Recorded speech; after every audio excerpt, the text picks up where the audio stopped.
अगले पॉइंट पर चलते हैं, टिप नंबर 4। टिप नंबर 4 क्या है? टिप नंबर 4 है, चौथा tip is very interesting, good sales and good profit margin. कौन सी कंपनी अच्छी होती है? जरा सोचो, जिसकी सेल रेगुलरली हो रही है, बिक रहा है, माल बिक रहा है, अच्छे से बिक रहा है। मतलब अच्छे से बिक रहा है मतलब जरा समझो, माल बिक रहा है इसका मतलब उसकी डिमांड है, तो शेयर तो अच्छा करेगा। लेकिन एक और चीज, सिर्फ सेल अच्छी होने से कुछ नहीं होता भाई, सबको प्रॉफिट भी तो चाहिए।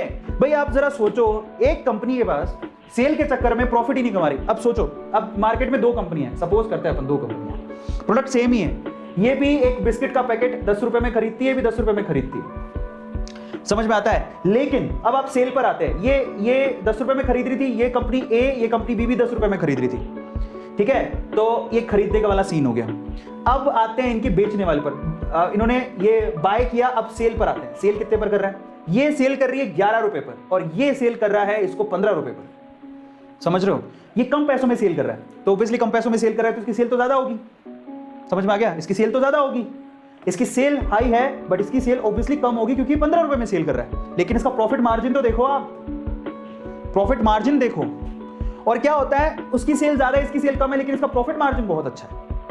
तो इन दैट केस सेल्स अकेली इंपॉर्टेंट नहीं है। कई लोग सेल बढ़ाने के चक्कर में, कंपनियां सेल दिखाने के चक्कर में क्या करती हैं, 10 रुपए का माल 9 रुपए में बेच रही है, घाटे में बेच रही है ताकि सेल लोगों को ज्यादा दिखे। अरे हमें सेल का क्या करना है, तुम्हारा प्रॉफिट भी तो दिखाओ, समझ में आ रहा है? ऐसी भी गुच्छम गुच्छी है, तो बहुत ध्यान से चीजें देखने लायक होती हैं कि भैया सेल अच्छे होने से कुछ नहीं है, प्रॉफिट मार्जिन कितना है। अगर प्रॉफिट ही नहीं है तो कंपनी सर्वाइव कर पाएगी? नहीं। 10 रुपए की चीज 9 रुपए में बेच के सेल कोई भी ले आएगा, 10 रुपए की चीज 15 रुपए में बेच के दिखाओ। और मैं आपको एक और बात बताऊं, ऐसी कंपनियां जो अपने प्रॉफिट मार्जिन से कभी कॉम्प्रोमाइज नहीं करती, वो कंपनियां बहुत अच्छा करती हैं। क्योंकि अगर आपको प्रॉफिट ही नहीं हो रहा तो आप बताओ, आप नए इक्विपमेंट कहां से लाओगे, आप प्रोग्रेस कैसे करोगे? उसका एग्जांपल देता हूं, आयशर ट्रैक्टर। आयशर ट्रैक्टर सुना है आपने? जब से कंपनी खुली है उसने अपने प्रॉफिट मार्जिन में कभी कॉम्प्रोमाइज नहीं किया, उसने हमेशा अपना प्रॉफिट मार्जिन बढ़ाया। ये बहुत इंपॉर्टेंट है। तो प्रॉफिट मार्जिन अच्छा होना चाहिए, सेल भी अच्छी होनी चाहिए, दोनों चीजें अच्छी हैं अगर तो कंपनी अच्छी है, समझ में आ गया? तो उसकी सेल भी अच्छी होनी चाहिए, प्रॉफिट मार्जिन भी अच्छा होना चाहिए, और अगर दोनों चीजें अच्छी हैं, मैं एग्जांपल देता हूं चलो आपको, ठीक है? सो एग्जांपल देता हूं, एग्जांपल पकड़िए, एग्जांपल देता हूं मैं आपको डी मार्ट का और यहां पर बिग बाजार का। आप डी मार्ट का नाम भी बहुत लोगों ने सुना है और बिग बाजार का भी बहुत लोगों ने नाम सुना है। आप एक जरा शेयर प्राइस चेक करो, डी मार्ट का एक शेयर 3380 रुपए का है, पिछले 5 साल की रिटर्न है 450% की। आप आ जाओ यहां पर बिग बाजार, बिग बाजार का एक शेयर मात्र 63 रुपए का है और नेगेटिव रिटर्न है। हालांकि अगर आप जाओगे तो बिग बाजार में भी आपको ऑलमोस्ट वही सामान मिलता है जो डी मार्ट में मिलता है। तो डी मार्ट और बिग बाजार में फर्क क्या है? बिग बाजार चल रही है घाटे में, मतलब अगर इतना इस लेवल का प्रॉफिट नहीं है जितना डी मार्ट का है। आपको बताओ डी मार्ट का जो सीन है वो काफी ज्यादा स्पेशल है। डी मार्ट ने क्या किया, कभी भी नया स्टोर खोलने के लिए कभी भी उधार नहीं लिया किसी बैंक से। उसने कहा सिंपल सी स्ट्रेटेजी है हमारा, हम कोई एक स्टोर खोलेंगे, उसका प्रॉफिट जो होगा उसके प्रॉफिट को यूज करके हम दूसरा स्टोर खोलेंगे, हम किसी से उधार नहीं लेंगे।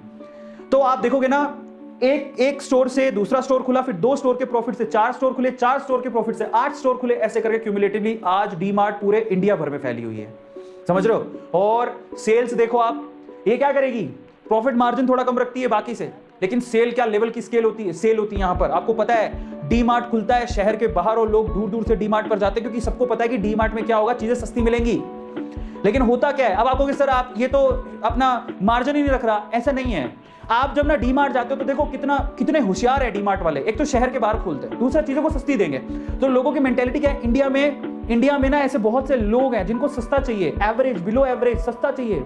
वो हर संडे जाएंगे सामान लेने के लिए। जब डी मार्ट में घुसते हैं ना तो वो पूरे सप्ताह भर का सामान लेके आते हैं, कई लोग तो महीने भर का सामान ले आते हैं। और अब तो मेरे को बड़ी खुशी हुई, आज ही देख रहा था डी मार्ट ऑनलाइन अवेलेबल हो गया है। मतलब इसकी ऐप डाउनलोड करो, डी मार्ट ऑनलाइन अवेलेबल है, आप इसकी ऐप डाउनलोड करो, घर पे ऑर्डर करो, घर पे दे जाएगा।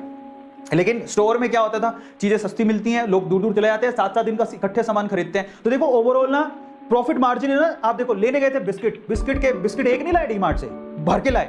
लेने गए थे सिर्फ बिस्किट के साथ हम बहुत सारे बिस्किट ले आए, चॉकलेट भी ले आए, कोल्ड ड्रिंक भी ले आए। दूसरे तो अगर मन चलता है, क्योंकि डी मार्ट में बहुत सारा सामान खुला ही रखा हुआ है, लोग अपनी पूरी वो भर लेते हैं ट्रॉली और फिर लेके चलते हैं, आपने देखा होगा। तो ये खास बात है। तो वहां पर है ना, सस्ता बेचने के बाद भी प्रॉफिट मार्जिन अच्छा है क्योंकि सामान ज्यादा बेच रहा है। क्योंकि लेने आया था 10 रुपए की चीज, लेके जा रहा है वो 100 रुपए की चीज, तो प्रॉफिट तो अपने आप ही हो गया, ऊपर से सामान बिक रहा है। और सबसे खास बात बताता हूं आपको, डी मार्ट एक ऐसी कंपनी है जिसमें ना जो मतलब अपने खुद के कैश फ्लो पे काम करती है, लोगों से उधार नहीं लेती, ठीक है, लोगों से कैश में लेती है और कैश में पैसा दे देती है। बहुत अच्छा जो सिस्टम जो दमानी जी ने सेट किया ना, इसी वजह से 3380 रुपए का शेयर है। और आने वाले टाइम में हर कोई बोल रहा है डी मार्ट का शेयर खरीदो क्योंकि ये बहुत अच्छा प्रोग्रेस करेगा। वहीं बिग बाजार क्यों फेल हुआ?